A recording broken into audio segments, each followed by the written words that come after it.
Yes, Lord, you know I'm your friend. Okay, feed my lambs. Extraordinary. Peter has seen Jesus through Peter's failure, and Jesus sees the Peter who recognized that and turns his discipleship into a vocation. The word of forgiveness is also the word of commission. That's a hugely important message for all of us who seek to serve God in his church. As I said, when I was Bishop of Durham, there were many things I had to do. Another of them was to ordain new clergy. And when I was in Durham, the Church of England's central office for doing new liturgies and so on produced a new liturgy for ordination services with all sorts of interesting bells and whistles and extra things to be said and done and gifts to be given and so on. And the service was getting so long that they thought they'd have to find something to miss out of the traditional service to make room for all these new elements. And so the proposal was that they would miss out the moment in the liturgy when we confess our sins and receive absolution. And when that proposal came to me and my colleagues in Durham, we looked at each other and we just said, no way. All ministry flows from the knowledge that we are forgiven sinners. And if you don't have that, then the danger is that you're going to ride off into the sunset thinking you're God's gift to the church, and isn't it wonderful that God's chosen you, and this is going to be fantastic, and you're riding for a fall. We all in ministry and all in discipleship come as forgiven sinners. And so Jesus asks the question again, Simon, son of John, agapes me, do you have that real total love for me? And again, Peter can't bring himself to say the agape word, so he says the phileo word, the friendship. Yes, Lord, you know I'm your friend. And Jesus says, tend my sheep. You know, when Jesus originally called Peter the fisherman, he says, from now on you're going to be fishing for humans.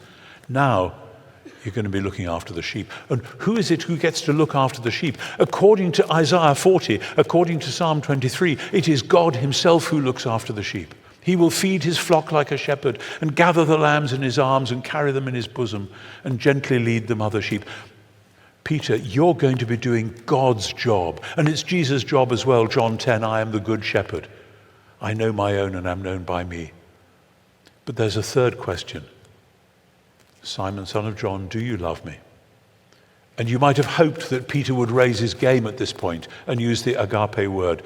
But that's not going to happen because Jesus himself has done it the other way. Jesus says, Simon, son of John, are you my friend? Philis me. And John says Peter was grieved because on this third occasion, Jesus said, are you my friend, rather than do you have this love for me? Peter thought, oh dear, all the steam's gone out of this. I don't think that's the point. I think what Jesus was saying was, okay, Peter, if that's where you are, that's where we'll start. Now, feed my sheep. And you've got a future. You're going to be following me.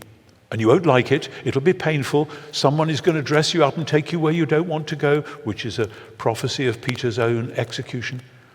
But, says Jesus, follow me. That, my friends, is discipleship. Mary saw Jesus through her tears.